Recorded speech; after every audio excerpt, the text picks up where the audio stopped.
You know, that was a testament of the respect that he had for me because he wasn't trying to hit it. Yeah, he wanted to drop. He's an artist. Yeah, I mean, you know how that is. Hit you, you want to. So to me, that was a testament of the respect he had for me, and I had to like really, let him know, okay, I really mean this. Right. You know what I mean? This don't make sense. Looks like Drake's so-called other father, J. Prince, might finally be stepping away from him too. And that's a twist nobody saw coming. Just how many blows can Drake take before his whole empire starts collapsing for real? For years, he flexed about having J. Prince riding for him, bragging about those Houston ties like they were bulletproof. But now, the streets are buzzing that those ties have been cut loose, especially after Kendrick fired that warning shot, vowing to drag Drake even deeper if he dared cross the line again. I believe J. Prince is a professional anything. He's a CEO of a rap label, so he's a professional entertainer. So he can entertain. He's been in the entertainment business. He ain't been in the street business. I think that's where y'all get it twisted. Y'all think the in the entertainment business are real gangsters. If you know their name in the entertainment world, there's no way they know gangsters. Think about it. J. Prince has always been Drake's shield. He's the one who cooled things off with Kanye, checked NBA YoungBoy when he came at Drake, and even stepped up to Diddy after that infamous slap. J. Prince wasn't just protecting a rapper, he was guarding a money machine. But now, silence. Not a single word from J. Prince while Kendrick tears Drake apart piece by piece. And that silence, it's louder than any diss track. Fans are starting to put the pieces together. The only reason Kendrick's attacks are hitting this hard is because J. Prince isn't blocking the shots anymore. If he was, Drake wouldn't be left bleeding out in front of the whole industry like this. So what changed? Why the sudden switch up? James, last question.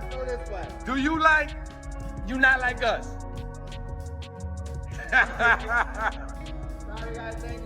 Thank you, J. Prince. Word on the block is messy. Some say Drake may have crossed the very man who built him up, while others claim J. Prince is backing away because even he doesn't want that Kendrick smoke. Either way, Drake is standing alone right now, and it looks dangerous. Kendrick might be holding some heavy cards up his sleeve. The whispers say he could spill some very dark secrets tied to Houston. And when I say dark, I mean Diddy-level mess. Shady business, suspicious dealings, even rumors of women being shuffled around behind the scenes. Houston chatter has J. Prince's name floating in the middle of it all, and it's looking bad. One hotspot that keeps surfacing is Area 29. Oh, Houston club under heavy speculation. People online allege J. Prince's son is tied to the scene, with claims that women were being brought around for Drake and the OVO crew. And don't forget that cryptic bar about family matters, Drop, a 50-bag 29. Fans are convinced that wasn't just rap, it was coded truth, and the whispers only get darker from there. We couldn't get caught up in that. Right. That was a moment. Right. You know what I mean? We big pitching thinking. Right. So we had to keep it moving. So, we gotta keep it real. J. Prince's name has been floating around for a minute in connection to the tragic death of Takeoff from the Migos. Nothing's ever been proven, but the whispers just won't die down. And now, Kendrick's diss track. Euphoria has fans convinced he was slyly pointing at the truth behind what went down that night. If that's the case, Kendrick could be holding industry-shaking secrets over Drake's head. Let's be clear, this is all rumor and online chatter, but one thing stands out. J. Prince, the same man who used to shut down every storm around Drake, has gone radio silent. Why disappear now, when Drake needs his muscle more than ever? That silence feels calculated, and it's got people asking if J. Prince really cut off his golden child. Back in the day, J. Prince wasn't just another Houston name. He was the kingpin, running the city with an iron grip. His crew treated the streets like their playground. But when that life started closing in on him, J. Prince flipped the game. Instead of fading out, he shifted lanes and launched Rap-A-Lot Records in 1987. That single move forever changed Southern rap. Rap-A-Lot gave us the Ghetto Boys, Bushwick Bill, Scarface, and Willie D, the legends behind the classic mind-playing tricks on me. Cameraman, make sure you gotta get this man raised me in the game right here. You gotta get this man on camera real quick. Yeah, get the legendary Bun B on camera real quick. This is my dog right here. Raised me up from a little puppy dog. And J. Prince didn't stop there. He went on to push artists like Zero, Devin the Dude, Do or Die, and more, cementing his spot as one of hip-hop's true power players. To this day, Rap-A-Lot gets credit for putting the South on the map. His ties ran deep with UGK's Pimp C and Bun B, two Houston icons Drake has constantly shown love to in his music. In fact, Drake and Bun B go way back. Bun even popped up on Drake's So Far Gone mixtape in 2009, and Drake's been saluting him ever since. But here's where things start to get messy. J. Prince wasn't just respected, he was feared. Some called him a legendary OG. Others said he relied on intimidation and muscle to keep his grip tight. By 2006, though, the next generation stepped up. His son, Jazz Prince, spotted Drake on MySpace and slid into his DMs, convinced the kid from Toronto had superstar potential. Jazz wasted no time plugging him with his dad and Lil Wayne. That's when the empire really started forming. At first, even J. Prince and Wayne weren't blown away by Drake. He looked like just another hungry newcomer. But Jazz stayed locked in, sure Drake was destined for greatness. He even leaked Drake some exclusive Wayne beats just to prove his point. And that gamble? It paid off big. Eventually, Wayne caught on, and the rest is history. Drake himself told it on Look What You've Done. Wayne hits his phone, books him a flight to Houston the next morning, and the next thing you know, they're cutting a 17-track mixtape that almost snatched a Grammy. They love your son, man. That boy gone. Ended the beef between Drake and Pusha. I guess you could. That was Drake locking in the moment his entire life flipped forever. By 2007, J. Prince sealed the deal, signing him to Aspire Music Group, a label partly owned by his son Jazz and Lil Wayne's manager, Cortez Bryant. That's why so many people say J. Prince practically hand-delivered Drake his golden ticket straight into Young Money and the spotlight. From then on, J. Prince's cosign wasn't just business, it was pure power. Drake never stopped reminding folks he'd stay loyal to Houston. In return, J. Prince became his shield, the fixer who handled dirty work and shut down beefs before they went nuclear. That's why when J. Prince demanded Drake fall back during the infamous Pusha T battle, Drake didn't argue, he obeyed. J. Prince spun it as respect, but let's be real, it sounded more like authority. Fast forward to 2021, and once again, J. Prince played cleanup crew. This time it was Drake versus Kanye West. J. Prince pulled strings behind the curtain, and somehow convinced both stars to squash it, at least long enough to do a benefit concert for Larry Hoover, the Chicago gang leader serving life since 1997. That move alone proved J. Prince's influence was still unmatched. He even flexed about it on Twitter. I met with Kanye West in H-Town at the Rothko Chapel.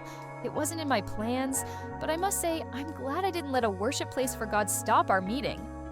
But the real eyebrow raiser? That viral clip where Kanye looked stiff and robotic, like he was reading lines at gunpoint while pledging peace with Drake. Fans still clown it as a hostage tape, not a reconciliation. And let's be honest, the peace never stuck. By the time Drake dropped Circo Loco with 21 Savage, he was already sending shots, rapping, linking with the ops, I did that for J. Prince. That bar alone proved the so-called truce with Kanye was never brotherhood. It was business. And now, this is Jay and J. Prince. I'm making this video to address the ongoing back and forth between myself and Drake. Both me and Drake have taken shots at each other, and it's time to put it to rest. I'm asking Drake on December 7th to join me on stage as a special guest to share the two biggest albums of the year, live in Los Angeles, with the ultimate purpose being to free Larry Hoover. I believe this event will not only bring awareness to our cause, but prove to people everywhere how much more we can accomplish when we lay our pride to the side and come together. Kanye's jumped right back into the chaos, popping up on the Like That remix with Future and Metro Boomin, the very track that cracked this whole Drake versus industry war wide open. And when you trace the line back, it always leads to one man. In the shadows, J. Prince, Drake's other daddy, pulling the strings. Jump to May 2023, and once again J. Prince had to step into the trenches to clean up Drake's mess. This time the smoke came from NBA Youngboy. On his album Richest Op, Youngboy fired shots, claiming Drake curved him over loyalty to his rival Lil Durk. On F the Industry Part 1-2, Youngboy rapped, "Talk to Drake cross FaceTime. He wasn't feeling me, told me he fuck with Durk." Damn, that shut getting to me. Told me he liked what I'm doing, but he can't do it with me. So when we cross our ways, font what you say, you my enemy.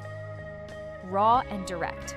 Fans thought a full-blown war was about to erupt, but Jay Prince wasted no time. He posted a picture sitting with Youngboy and Birdman, making sure the world knew he was handling it. Then he dropped a long, fatherly message aimed straight at Youngboy, making it clear where Drake stood. Jay Prince wrote, "I must address the song where my name and Drake's name were mentioned to the little homie. As I said to you privately, I'll say publicly. Drake is my son. He rides with me. So, I think it's best to take him off your enemy list. Because truth is, we got nothing but love for you and your accomplishments. When I put Drake on FaceTime with you, my intent was for y'all to move forward, not backwards." That wasn't advice. That was a warning, and everybody knew it. Jay Prince once said, "Two things we get every day is a chance and a choice. The choices we make determine our destination." And for years, his choice was always the same: stand by Drake, no matter who came knocking. Word around the block is that everything shifted after Takeoff's tragic death in Houston back in November. 2022, here's where it gets messy. Jay Prince's son Jazz was reportedly the one hosting Migos while they were in the city, but after Takeoff was killed, the rumors exploded. Some called it a setup, others wondered how something that deadly could happen right under Jazz Prince's watch. And with Drake's long history with Migos, remember that joint tour back in 2018? The whole situation became way too sticky. That's why fans clocked Drake's silence. Not even a single post, not even a whisper about Takeoff. Then Kendrick turned the flames up even higher. On Euphoria, he spit, "His daddy killed, he wanna be Junior. They must have forgot what they'd done, dementia must run in his family. But let it get shaky, I'll park his son." At first, people thought he was firing at Drake's pops Dennis, or even Birdman. But more and more fans are convinced Kendrick was aiming straight at Jazz Prince, hinting at his alleged link to Takeoff's death. Basically sending Jay Prince a warning, stay out of this war or I'll drag your family into it. And the craziest part? That shot seems to have landed. Jay Prince, the man who always moved for Drake, is dead silent in this fight with Kendrick. And that silence has the entire industry shook. Kendrick didn't just call Drake out, he made the whole game clown him. From fans to fellow rappers, everyone's piling on. And the one man who used to protect him the most, Jay Prince, hasn't lifted a finger. Reporters pressed him about Kendrick's viral track Not Like Us, and his response was ice cold. Yeah, I don't know what he was saying. That's it. No defense, no pushback, no shield for the man he once called his son. And that quiet is deafening. Where's the same energy Jay Prince had when Pusha T went at Drake? Where's the fire he showed against Kanye? Or when NBA Youngboy tried to mark Drake as an enemy? This ain't just some rap back and forth. This is the biggest war of Drake's career. And for the first time ever, his so-called father figure has left him to fight alone. You need to be f***ing me up, right? Because try to glorify bull. Like you try to glorify soft shit. You try to glorify that ain't that. It's flaw. We know when flaw when we deal with them in the streets. We know when flaw. Like we understand that they flaw. We don't capitalize off their flawness though, because we'll capitalize off real shit. We ain't gonna capitalize off no being flawed, weak as hell. If we understand what a weak as hell, then he a street. Call himself a street nigga. He could be a street, but he's still weak as hell. We don't capitalize and try to glorify the. Nah, we gonna sit here and have conversations about strong as us. We don't have conversations about niggas weak as hell. Word in the streets is that the reason's crystal clear. Kendrick's shots landed too close to home. Those bars that seemed to point at Jazz Prince and the tragedy around Takeoff, that was a line Jay Prince couldn't afford to play with. Fans are convinced Kendrick basically told him, "Don't let it get shaky, I'll park your son." And that alone was enough to make Jay Prince fall all the way back. One fan said it best, K-Dot just reminded Jay Prince what time it is. Another added, "Jay knows better than to touch this one." And honestly, they might be right, because the silence out of Houston is deafening. Jay Prince is out of the picture, and Drake's standing alone. Drake without J. Prince looks like a soldier stripped of armor, and the internet is feasting on it. For years, people said Drake only made it through rap beefs because he had Houston muscle behind him. But now, with J. Prince on mute, fans are calling Drake exposed, saying the Emperor's got no clothes, memes everywhere, Kendrick's bars on repeat, while Drake's quiet makes the humiliation even louder. Some fans are even saying Drake doesn't know how to swing back without J. Prince pulling strings. One viral comment hit hard. Drake without J. Prince is just ice cream melting under pressure. Another added, this is the first time Drake's had to stand solo, and it's not looking good. The shift is crazy. Drake, once untouchable, suddenly looks fragile. Meanwhile, Kendrick's playing puppet master, controlling the tempo, and making Drake look weaker with every verse. Insiders are even whispering that some of Drake's own allies are backing away, not wanting smoke if Kendrick decides to air out more secrets. This isn't just another rap beef. This feels like the first real crack in Drake's aura of invincibility. And with J. Prince sitting silent, it's like the safety net's gone, leaving Drake exposed, wounded, and clowned by the whole culture. Right now, the spotlight isn't even on Drake, it's on Kendrick. And he's standing tall, looking like the last man undefeated. With just a handful of precision strikes, Kendrick made Drake look powerless and flipped the balance of hip-hop. Fans are already crowning him the new king, saying he finally pushed Drake into a corner he couldn't rhyme his way out of.